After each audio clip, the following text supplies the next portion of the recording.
हज पर जाने वाले हैं तो ये खबर आपको जरूर सुननी चाहिए। अगर आप भी इस साल 2025 पर हज पर जाने वाले थे या आपने प्लान किया था कि आप हज पर जाएंगे तो आपको इस खबर को सुनना चाहिए। इस खबर को सुनने के बाद आपको ये पता चलेगा कि हज पर जाने के लिए जो भारतीयों का कोटा रहता है, जिस तरह से जितना भी उनका कोटा रहता है, उसमें जो है सऊदी अरेबिया की अगर बात करते हैं, उसने जो है कटौती कर दी गई है। ये कटौती 80% है और आपको बता दें कि अगर इसका वैल्यू आपको बताएं तो ये 52,000 से ज्यादा है। यानी जितने लोग हज पर जाते थे, अब उनमें से जो 80% होंगे उन्हें जाने का मौका नहीं मिलेगा। फिलहाल ये खबर जितनी आपको सुनने में छोटी लग रही है, ये खबर उतनी छोटी है नहीं, क्योंकि जितने भी मुसलमान हैं जब तक वो जिंदा रहते हैं उनका एक सपना होता है कि वो हज करने जाएं, अल्लाह की बारगाह में जाएं, मक्का जाएं, मदीना जाएं और वहां पर अपनी हाजिरी जो है वो जरूर लगाएं। और जब तक मुसलमान जिंदा रहता है उसका इस सपना तो रहता ही रहता है कि एक बार वो जरूर अल्लाह की बारगाह में जो है वो जाए।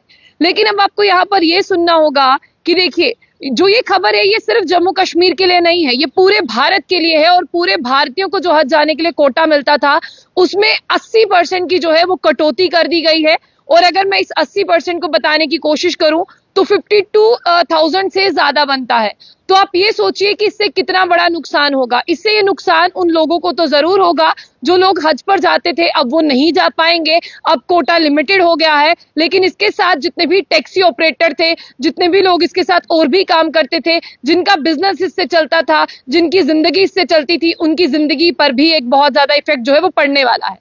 वहीं जिस तरह से फॉर्मर सीएम महबूबा मुफ्ती की बात करते हैं और अभी हाल ही की अगर हम बात करें, सीएम उमर अब्दुल्ला जो मुख्यमंत्री है जम्मू कश्मीर के, उन्होंने मिनिस्ट्री ऑफ होम अफेयर से कहा है कि आप इसमें इंटरवीन करें, आप इसमें इंटरवीन जरूर करें और सऊदी गवर्नमेंट से जो है आप बात करें कि देखिए जिस तरह से लोग हज करने जाते हैं और आपको पूरे भारत से अलग अलग जगहों से लोग हज करने जाते हैं, तो ऐसे में आपने कोटे को रिड्यूस किया है, तो इस कोटे को रिड्यूस करने के साथ साथ जो है इसका सीधा इम्पैक्ट जो है उन लोगों पर पड़ेगा जो हज पर जाने वाले थे। अब आपको ये समझना होगा कि इसके पीछे एक बात हो सकती है जो शायद मैं आप लोगों को बताऊं।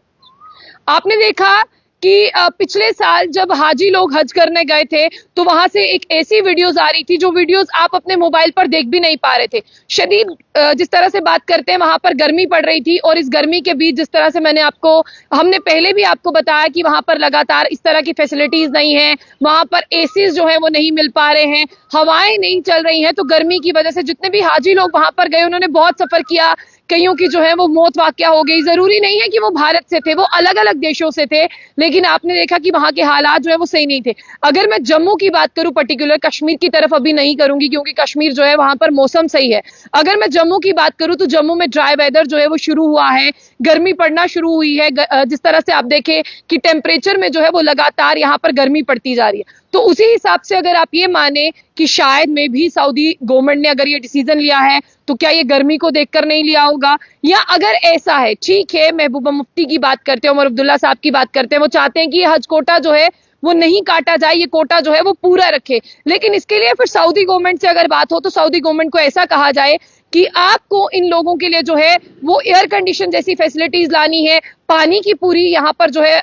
यहाँ पर जिस तरह से फैसिलिटीज होती हैं वो वहां पर मुहैया करानी है। लेकिन आप देखिए कि हज से जो है वो लोगों के सेंटिमेंट्स जुड़े हैं, हज करने जाना है, लोग के इमोशंस जुड़े हैं, मक्का जाना है, लोग किस तरह से उन सब चीजों के साथ जुड़े हैं, मदीना जाना है, अल्लाह की बारगाह में जाना है, तो लोग जो है वो कनेक्ट करते हैं। तो ऐसे में जो भी ये खबर सुन रहा है, पहले तो उसे लग रहा है कि ये जम्मू कश्मीर के लिए सिर्फ और सिर्फ, तो मैं आप लोगों को बता दूं कि ये खबर सिर्फ जम्मू कश्मीर के लिए नहीं है, ये खबर पूरे भारत के लिए है। पूरे भारत में जो हाजी हज करने जाते हैं उनके 80% कोटे को जो है वो कट किया गया है। अगर 80% की मैं फिगर आपको बताने की कोशिश करूं तो वो 52,000 से ज्यादा बनती है, जिसके लिए महबूबा मुफ्ती चाहती हैं, उमर अब्दुल्ला साहब चाहते हैं। उनके ट्विटर हैंडल पर आप जाकर चेक कर सकते हैं, उन्होंने कहा है कि इसमें इंटरवीन किया जा सके, मिनिस्ट्री ऑफ होम अफेयर्स इसमें जो है वो इंटरवीन करे और मिनिस्ट्री ऑफ होम अफेयर्स उन्हें कहे कि आप लोग अपनी फैसिलिटीज रख लीजिए, लेकिन हाजी जो हज पर जाते हैं उनके कोटे को ना काटे। हालांकि हम देख रहे हैं कि हज पर जाने वालों के लिए जो रूल्स हैं, जो तरमीम की गई हैं वो बहुत ज्यादा है। आपने देखा कि अब ख्वातीन जो है